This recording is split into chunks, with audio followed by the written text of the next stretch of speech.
এখন আমরা ৮ম শ্রেণীর স্বাস্থ্য সুরক্ষা যে ষান্মাসিক মূল্যায়ন হবে আগামীকাল, সেটার প্রশ্নটা দেখব। সরাসরি প্রশ্নটা দেখানো যাচ্ছে না, কারণ সরাসরি প্রশ্নটা দেখালে প্রবলেম হতে পারে। তাই আমি সাজেশন আকারে তোমাদেরকে দেখাচ্ছি। আর তোমরা 100% আস্থা রাখো, এই প্রশ্নটাই তোমাদেরকে কালকে পরীক্ষাতে দেওয়া হবে। এই প্রশ্নে তোমাদেরকে পরীক্ষা দিতে হবে। তোমরা ৮ম শ্রেণীর সবাই মিলে বনভোজনে যাবে।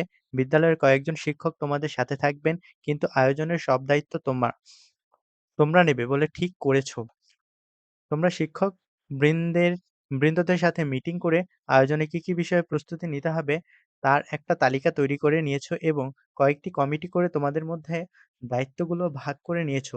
তোমার উপর দায়িত্ব পড়েছে বনভোজনের দিন খেলাধুলা ও বিনোদনের আয়োজন করা। এছাড়া সার্বিক দায়িত্ব পড়েছে তোমাদের কয়েকজনের উপর। তোমরা পুরো আয়োজনের নাম দিয়েছো আনন্দধারা। আনন্দধারা আয়োজনকে দায়িত্ব নিয়ে এগিয়ে নিয়ে যেতে হলে তোমাকে কিছু পরিস্থিতির মধ্য দিয়ে যেতে হবে। তুমি সেই পরিস্থিতি অনুযায়ী কার্য সম্পাদন করবে। চলো শুরু করা যাক। কাজ ১, একক কাজ অর্থাৎ কাজ ১ যেটা তোমাদেরকে কালকে পরীক্ষাতে করতে হবে, এই কাজটা একক কাজ অর্থাৎ এটা তোমাদের একাই করতে হবে। বনভোজনের দিন কি খেলা যায় এই নিয়ে তোমরা সবার ভোট নিয়ে ঠিক হলো দাড়িয়া বান্ধা, চোখ বেঁধে ছবিতে কপালে টিপ পরিয়ে দেয়া ও সাঁতারের আয়োজন করা হয়। নিচের প্রশ্নের আলোকে প্রস্তুতির তালিকা খাতায় লিখো। অর্থাৎ এই প্রশ্নগুলো কিন্তু কালকে তোমাদেরকে পরীক্ষায় করতে হবে। সাত যারা সাঁতারে অংশগ্রহণ করবে তাদের সুরক্ষার জন্য তুমি কি কাজ করবে?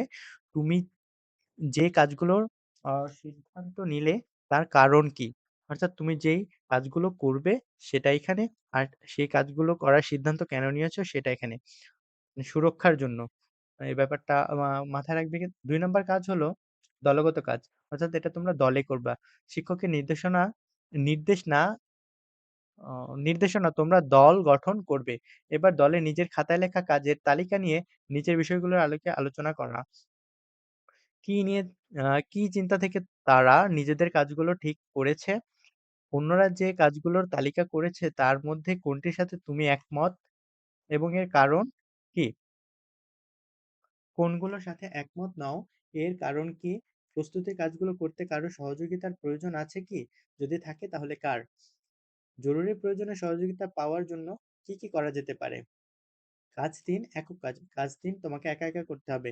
এবার নিজের জায়গায় ফিরে যাও। এবার দলের অভিজ্ঞতা কাজে লাগাও।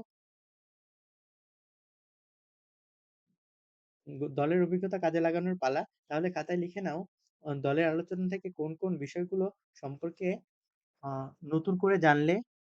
এই কাজগুলো তোমার প্রস্তুতিতে কি ভূমিকা রাখে? তোমার খাতায় চূড়ান্ত তালিকাটি তৈরি করো। ৪ নাম্বার কাজটিও একক কাজ। বনভোজনের দিন চলে এসেছে। তোমরা সবাই সকাল পৌঁছে গেছো। রান্নার জন্য দক্ষ রাঁধুনি কাজ করছে। একজন সকালে খেয়ে আসতে পারেনি বলে কেক খাচ্ছে। কেকটাতে একটা গন্ধ পেয়েছেন কিন্তু খেয়ে নিচ্ছেন। এই দলের সাথে তোমার একজন সহপাঠীও কাজ করছে। এই পরিস্থিতিতে তোমার করণীয় কি? খাতায় লিখো। বনভোজনে সবার জন্য নিরাপদ খাবার নিশ্চিত করতে তাদের কি বিষয়ে সচেতন করবে? কেন তুমি এই বিষয়গুলো সম্পর্কে তাদেরকে সচেতন করতে চাও? এই কাজগুলো তোমাদেরকে করতে হবে একা। কাজ ৫ এটাও একক কাজ। সারাদিন খুব আনন্দ করে ফেরার সময় তোমার পাশে যে বন্ধু ছিল, গল্প করার সময় জানতে পারলে সে যখন কোনো কাজের দায়িত্ব নিতে যায় ভীষণ মানসিক চাপ হয়। কাজ করতে ভয় লাগে। মনে হয় সে পারবে না। অন্যরা তাকে নিয়ে হাসবে। সে আ তোমার কাছে পরামর্শ চায়। নিচের প্রশ্নের আলোকে তোমার উত্তর খাতায় লিখো। মানসিক চাপ ব্যবস্থাপনার জন্য বন্ধুকে কি পরামর্শ দেবে? এই পরামর্শ তাকে কিভাবে সাহায্য করবে বলে তুমি মনে করো? তোমার কি মানসিক চাপ হয়েছে? যদি হয়ে থাকে তাহলে সেটা কখন? কাজ ৬ জোড়ায় কাজ। এবার শিক্ষকের নির্দেশনায় জোড়া তৈরি করবে। কাজ ৫ নং এ নিজেদের লেখা উত্তরগুলো নিয়ে নিচের অর্থাৎ ৫ নাম্বারে তোমরা যে কাজগুলো করেছো সেগুলো কিন্তু এখানেও কাজে লাগবে। আলোচনা করো ও প্রয়োজনীয় নোট নাও। কোন কাজ বা কৌশল ইতিবাচক উদাহরণ দাও। তোমার উল্লেখ করা নেতিবাচক কাজ বা কৌশলগুলো শরীরে ও মনে কি ধরনের প্রভাব ফেলে?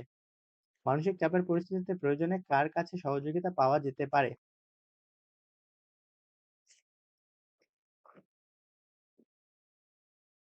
আচ্ছা ৭ নাম্বার কাজটা এখানে একটু আ পিডিএফটা করতে একটু ভুল হয়েছে। তো আমি একটু ছোট করে রাখছি। তোমরা ফোনটা রোটেট করে তারপরে এই কাজটা দেখে নিবা। কাজ ৭, একক কাজ। দলগত আলোচনার অভিজ্ঞতা থেকে নিচের উত্তর লিখো।